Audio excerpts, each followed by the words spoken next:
paz do Senhor, meus amados irmãos, louvamos a Deus pela sua bondade para conosco. Eu quero, nesta hora, compartilhar um texto da palavra do Senhor, na epístola do apóstolo Tiago, capítulo 5, o verso de número 17, que diz assim: Elias era homem sujeito às mesmas paixões que nós, e orando pediu que não chovesse, e por 3 anos e 6 meses não choveu sobre a terra.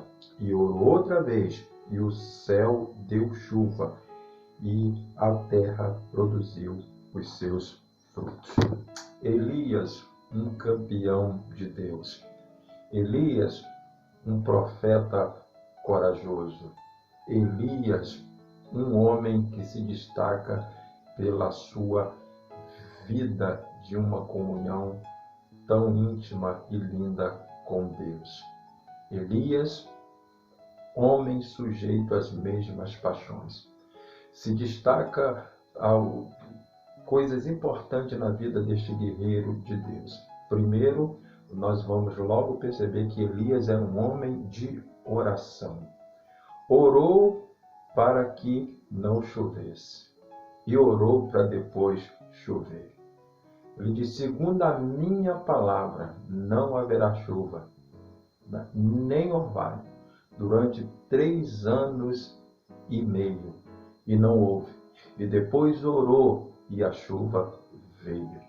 Elias se destaca como um grande campeão na oração. Exemplo para nós, crentes.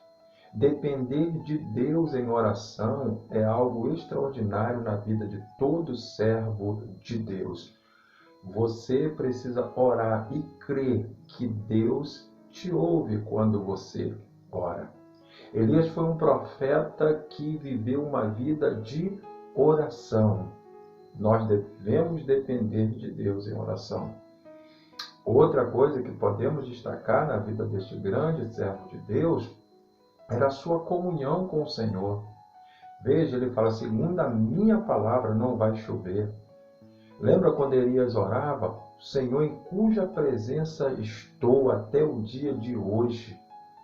Então, o profeta de Deus, o homem de Deus, tem que ter comunhão com o Senhor. Tem que conhecer o Deus a que ele serve. Elias foi este homem. Outro fato interessante na vida deste profeta que nós podemos destacar é que este profeta vivenciou os milagres de Deus, a provisão de Deus na vida dele em circunstâncias extraordinárias. Os irmãos lembram a situação lá quando Deus mandou ele para o ribeiro de Querite, e Deus falou assim: olha, eu vou enviar os corvos para que te sustente. E todos os dias aqueles corvos vinham, com o pão e a carne, e Elias bebia da água do ribeiro. Aqueles garçons incomuns, mas que por ordem de Deus serviu o profeta. O querite significa na medida. É Deus provendo, é Deus mostrando para nós que é Ele que nos sustenta em qualquer lugar, em qualquer situação, em qualquer época. A Bíblia diz que o Senhor sustenta os seus. E isto está provado na vida de Elias. Quando o ribeiro secou, Deus mandou que ele fosse à casa de uma viúva. Outra situação incomum, porque normalmente é nós que temos que sustentar as viúvas, que cuidar das viúvas. Mas Deus falou assim: eu ordenei a uma viúva que te sustente. Glória seja dado o nome do Senhor. É Deus que sustenta o crente. Ao chegar na casa daquela mulher e pedir para que ela fizesse um bolo para ele, quando a mulher disse: tua serva não tem nada em casa, a não ser um punhado de farinha e um pouco de azeite, eu vou preparar um bolo para mim e meu filho para que comamos e morramos. Elias disse: assim diz o Senhor, faz isso primeiro para mim, depois para você e para o teu filho, porque assim diz o Senhor: a farinha da panela não se acabará e o azeite da botija não faltará. E conforme o profeta falou, assim sucedeu. Era o Senhor provendo as necessidades. E a Bíblia diz que ela foi, fez obedecer o profeta, ela se sustentou, o filho e também o profeta. Depois Elias vai para o deserto, fugindo de Jezabel, e aí cansado ele deita e dorme. A Bíblia diz que o anjo vem, desperta Elias, e mais uma vez o Senhor aí dando pão para o profeta, sustentando, e Elias torna a dormir, o anjo torna a despertar, diz Elias, levanta, porque muito comprido será a tua caminhada. Então nós vemos Elias uma hora no ribeiro, outra hora na casa de uma viúva, outra hora no deserto, mas em todos esses momentos, Deus o socorrendo.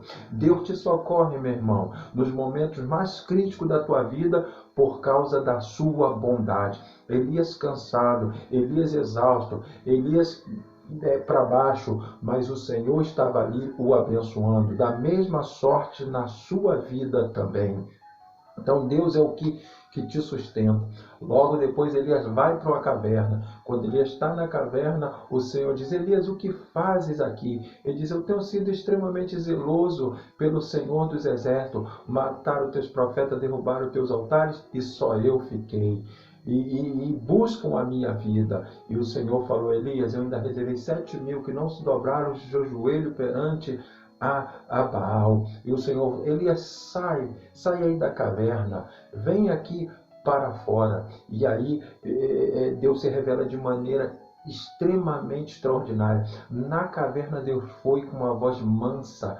Deus foi e falou com Elias. Ao trazer Elias para fora, Elias viu o vento, Deus não estava no vento. Elias viu o fogo, Deus não estava no fogo. Mas Elias, quando ouviu uma voz, percebeu que Deus estava na voz. Às vezes, irmãos, a gente quer o extraordinário, A gente quer vento, a gente quer fogo, a gente quer ver, tantas coisas. Mas o que precisamos é ouvir a voz do Senhor. A voz do Senhor nos sustenta.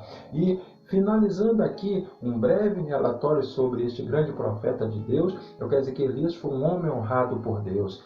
Honrado quando Obadias, ele falou para Obadias: vai lá e diz para o teu Senhor que eu estou aqui. Obadias falou assim: não pode ser que o Espírito do Senhor te arrebate e o meu Senhor vai ficar muito furioso comigo. Olha só, meus irmãos, era a honra de Deus na vida deste profeta. Obadias cria-se que Elias tinha uma comunhão tão grande com Deus que Deus poderia o tomar, mas ele falou: não, pode ir, eu estou aqui. E como Deus também honrou esse profeta, uma das maiores honras que esse profeta teve foi: Deus o arrebatou num redemoinho. Elias foi assunto ao céu. Elias foi levado ao céu para a glória do Senhor, marcando de vez a sua história na trajetória bíblica. Por isto, este campeão de Deus, embora a Bíblia diz, Elias era homem sujeito às mesmas paixões, e orou, e Deus ouviu, Deus o atendeu. Tal como Elias, somos sujeitos às mesmas paixões, mas temos um Deus que é o Deus de Elias, que nos atende. Que o Senhor te abençoe, em nome de Jesus. Amém.